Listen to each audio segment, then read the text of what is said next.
اور دوسرا حدیث مبارکہ میں، یہ تو قرآنی آیات تھی، حدیث مبارکہ میں اس مہینے کو کہا گیا شہر اللہ، یہ اللہ کا مہینہ ہے، جیسے کعبہ کو کہا گیا کعبۃ اللہ،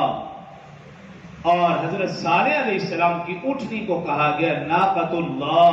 اللہ کی اونٹنی۔ اسی طرح اس مہینے کو حدیث مبارکہ میں رسول اللہ صلی اللہ علیہ وسلم فرماتے ہیں، اللہ نے فرمایا شہر اللہ، یہ اللہ کا مہینہ ہے۔ اور حدیث مبارکہ جو میں نے خطبے میں تلاوت کی، رسول اللہ صلی اللہ علیہ وسلم نے فرمایا افضل الصیام بعد رمضان شہر اللہ المحرم،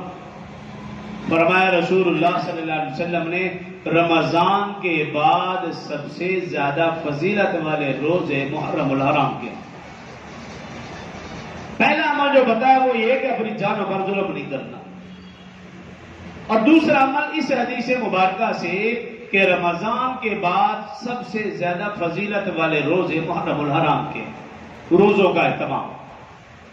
ایک اور حدیث مبارکہ میں رسول اللہ صلی اللہ علیہ وسلم نے ارشاد فرمایا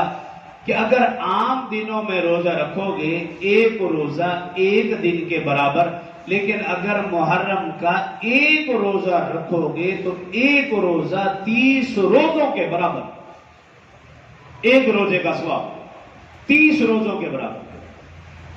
مسلم شریف کی روایت حضرت عائشہ صدیقہ رضی اللہ عنہ فرماتی ہے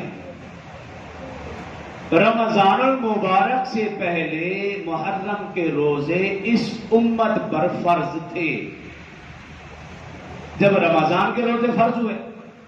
تو پھر رسول اللہ صلی اللہ علیہ وسلم نے ارشاد فرمایا اب تم میں سے جو چاہے محرم کے روزے رکھے اور جو چاہے نہ رکھے۔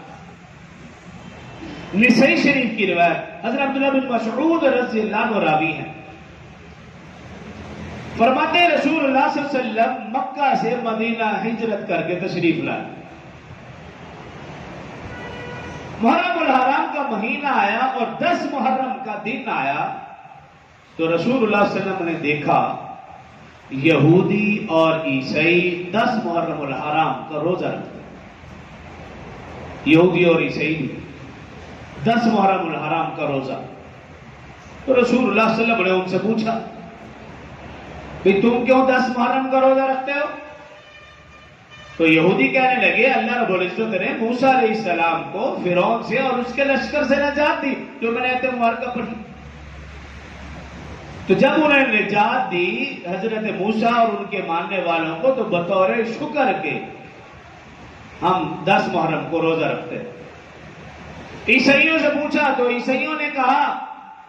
کہ اللہ رب العزت نے حضرت عیسیٰ علیہ السلام کو جو لوگ ان کو قتل کرنا چاہتے تھے ان سے بحفاظت بچایا، تب بھی 10 محرم الحرام کا دن تھا، ہم بطور شکر کے یا بطور توبہ کے ہم 10 محرم الحرام کا روزہ رکھتے ہیں۔ یعنی آپ غور کریں کہ یہودی عیسائی بھی 10 کا روزہ رکھتے تھے، اور مسلمانوں کا جو حال ہے وہ آپ جانتے ہیں اچھی طرح۔